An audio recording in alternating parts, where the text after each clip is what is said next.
Okay friends, AP sir classes में आपका most welcome है। और आज फ्रेंड्स हमारे सामने जो चैप्टर है ये भारतीय इतिहास यानी इंडियन हिस्ट्री। इस इसकी हम शुरुआत करने के लिए जा रहे हैं फ्रेंड्स। और ये प्राचीन भारत देख लीजिए आप, इसकी स्टार्टिंग हम कर रहे हैं जीके की। ठीक है, प्राचीन भारतीय इतिहास के स्रोत फ्रेंड्स, ये सबसे पहला हमारा मोस्ट इम्पोर्टेंट यहाँ पे चैप्टर है। और ये आप देख सकते हो। ठीक है, भारतीय इतिहास के जनक कौन थे? सबसे पहला प्रश्न ये बनता है, बहुत ही इंपोर्टेंट प्रश्न है ये, तो हेरोडोटस है फ्रेंड्स। भारत को इंडिया किसने कहा? भारत को इंडिया यूनानियों ने कहा। ये दूसरा क्वेश्चन है इस टॉपिक का। तीसरा क्वेश्चन है, भारत को हिंदुस्तान किसने कहा?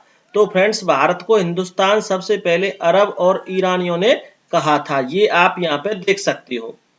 ठीक है फ्रेंड्स, भारतीय इतिहास के भाग की अगर बात की जाए फ्रेंड्स, तो भारतीय इतिहास का जो भाग होते हैं वो 3 भाग होते हैं। सबसे जो पहला भाग है वो साहित्यिक साक्ष्य, ये आप यहाँ पे देख सकते हैं। और जो दूसरा जो भाग है वो है विदेशी यात्रियों के विवरण, ये दूसरा भाग है। और तीसरे भाग की अगर बात की जाए तो वो है पुरातत्व संबंधी साक्ष्य।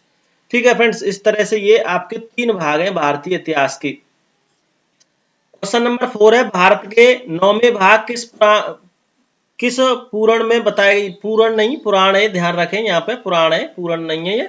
मैं यहाँ पे शुद्ध लिख देता हूँ, टाइपिंग में मिस्टेक हो सकती है। ठीक है, यहाँ पे ये पुराण है, पुराण में बताए गए हैं। ठीक है, भारत के 9 भाग किस पुराण में बताए गए? तो भारत के 9 भाग जो है मत्स्य पुराण में बताए गए फ्रेंड्स यहाँ पे।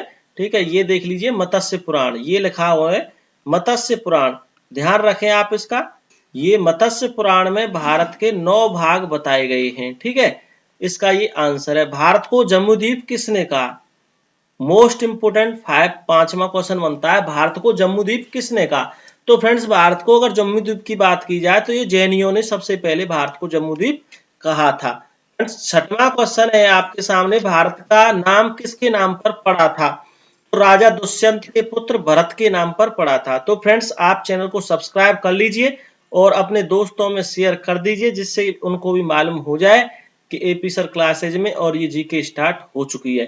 ठीक है, और यहाँ पे जो आपका बेल आइकन है राइट कॉर्नर पर, उसको जो है दबा दीजिए, आपके लिए नोटिफिकेशन आते रहे। और फ्रेंड्स, वीडियो अगर अच्छा लगे तो लाइक कर देना। ठीक है, चलिए फ्रेंड्स, यहाँ पे आगे चलते हैं। और ये आपका, ये देखें, साहित्यिक साक्ष्य क्या होता है? साहित्यिक साक्ष्य के बारे में जानकारी सुन लीजिए। इसके अंतर्गत फ्रेंड्स, इसके अंतर्गत साहित्यिक ग्रंथों से प्राप्त सामग्रियों का अध्ययन किया जाता है। साहित्यिक साक्ष्य के प्रकार, साहित्यिक साक्ष्य के प्रकार की फ्रेंड्स हम बात करें तो ये 2 प्रकार का होता है। सबसे पहला है धर्म साहित्य और दूसरा है लौकिक साहित्य। ठीक है, ये आप देख सकते हैं यहाँ पे। ठीक है, और इससे आगे प्रश्न आता है, धार्मिक साहित्य क्या है? व्हाट इज धार्मिक यानी रिलीजन लिटरेचर, धार्मिक साहित्य क्या है? तो धार्मिक साहित्य की अगर हम बात करें तो धार्मिक साहित्य के अंतर्गत ब्राह्मण और ब्राह्मणेतर, ठीक है, ब्राह्मणेतर ग्रंथों की चर्चा की जाती है। आगे बात करें, भारत का सर्वप्राचीन धर्म ग्रंथ क्या है? तो भारत का सर्वप्राचीन धर्म ग्रंथ वेद है फ्रेंड्स। बहुत ही इंपोर्टेंट क्वेश्चन है। वेदों के संकलन कर्ता किसे माना जाता है? वेदों के संकलन कर्ता महर्षि कृष्णा द्वैपायन वेद व्यास को माना जाता है। नेक्स्ट क्वेश्चन है, प्राचीन काल के अध्ययन की समस्त जानकारी हमें कहां से उपलब्ध होती है? तो प्राचीन काल के अध्ययन की समस्त जानकारी हमें वेदों से प्राप्त होती है। नेक्स्ट इंपोर्टेंट क्वेश्चन है, वेदों की संख्या कितनी है? तो वेदों की संख्या यहाँ पे फ्रेंड्स 4 है। ये बी ऑप्शन आपका सही है, 4 है। ध्यान रखें, वेदों की संख्या कितनी है? 4 है फ्रेंड्स। ठीक है, चलिए आगे चलते हैं। वेदों के प्रकार, अब देखो वही वेदों के प्रकार वो 4 हैं, तो वो कौन कौन से हैं वेदों के प्रकार? तो सबसे फर्स्ट टाइप का आपका ऋग्वेद है, दूसरे नंबर का यजुर्वेद है, और तीसरे नंबर का सामवेद है, और चौथे नंबर का अथर्ववेद है। इन चारों वेदों को क्या कहा जाता है? इस तरह से क्वेश्चन आता है, तो इन चारों वेदों को संहिता कहा जाता है। एसएससी लेवल का यहाँ पे क्वेश्चन बन सकता है कि इन चारों वेदों को क्या कहा जाता है? संहिता कहा जाता है। ठीक है, आपको प्रश्न इस तरह से भी पूछ सकता है, संहिता किसे कहते हैं? प्रश्न ऐसे भी घुमा करके पूछ सकता है, संहिता किसे कहते हैं? इसे इस तरह से पूछ सकता है, संहिता किसे कहते हैं? ठीक है, संहिता किसे कहते हैं?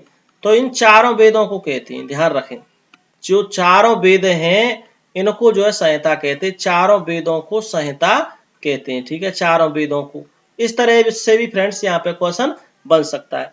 चलिए आगे चलते हैं। क्वेश्चन नंबर 14 से पहले ये देख लीजिए, ऋग्वेद की मान्य शाखाएं कितनी हैं। फ्रेंड्स आपके सामने यहाँ पे क्वेश्चन है, ऋग्वेद की जो मान्य शाखाएं हैं लीगली रूप में वो कितनी हैं। तो यहाँ पे आपकी 5 शाखाएं हैं फ्रेंड्स, ये आपको यहाँ पे दिखाई दे रही हैं। 5 शाखाएं हैं। नंबर 1 साकल है, नंबर 2 आश्वलायन है, नंबर 3 मांडूक है, नंबर 4 संखायन है और नंबर 5 वास्कल है। तो फ्रेंड्स ये 5 शाखाएं ऋग्वेद की मान्य शाखाएं हैं। चलिए आगे बताते हैं आपको, सर्वाधिक प्राचीनतम वेद कौन सा है। ये वेरी इंपोर्टेंट क्वेश्चन है, इसको आप लगा लीजिए, बहुत ही इंपोर्टेंट ये क्वेश्चन है फ्रेंड्स।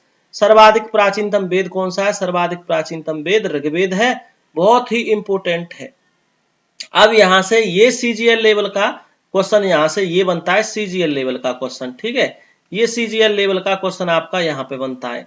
वो क्या है देख लीजिए, ऋग्वेद में मंडल, अष्टक, मंत्र या सूक्त कितने हैं। तो ये सीजीएल लेवल पे ही पूछा जाता है इस तरह का प्रश्न। तो ऋग्वेद में फ्रेंड्स 10 मंडल हैं, 8 अष्टक हैं, 10,600 मंत्र हैं एवं 1028 सूक्त हैं। ऋग्वेद की रचना का समय क्या था।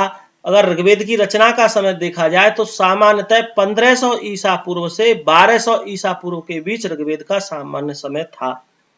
नेक्स्ट क्वेश्चन देखें, ऋग्वेद के 9वें मंडल में, 9वें मंडल को क्या कहा जाता है। ऋग्वेद के 9वें मंडल को क्या कहा जाता है। तो ऋग्वेद के 9वें मंडल को सोम मंडल कहा जाता है। नेक्स्ट क्वेश्चन है, ऋग्वेद के 10वें मंडल के पुरुष सूक्त में सर्वप्रथम किसका उल्लेख मिलता है। तो वहां वर्ण व्यवस्था का उल्लेख मिलता है। और ये जो वर्ण व्यवस्था होती है इसमें 4 तरह के वर्ण होते हैं। सबसे जो पहला वर्ण है वो ब्राह्मण होता है, ठीक है। ब्राह्मण ये सबसे जो है उच्च वर्ग भी माना जाता है, सबसे पूजनीय माना जाता है। दूसरे की अगर बात करें तो फ्रेंड्स ये क्षत्रिय होता है। और तीसरे की अगर बात करें तो ये वैश्य होते हैं, ठीक है, वैश्य बनिया, वैश्य क्षत्रिय। और चौथे नंबर की बात करें तो ये शूद्र होता है।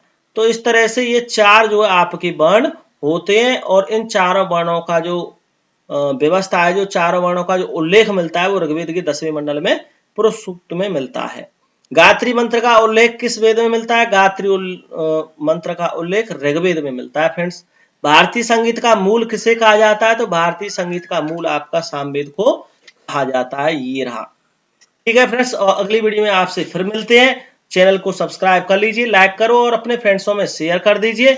और आगे का टॉपिक यहाँ से आगे आपके लिए आगे वीडियो आ जाएगी, ठीक है फ्रेंड्स। और इस तरह से आप अपने घर पे बैठकर अपने मोबाइल से लॉकडाउन में आराम से तैयारी कर सकते हो फ्रेंड्स।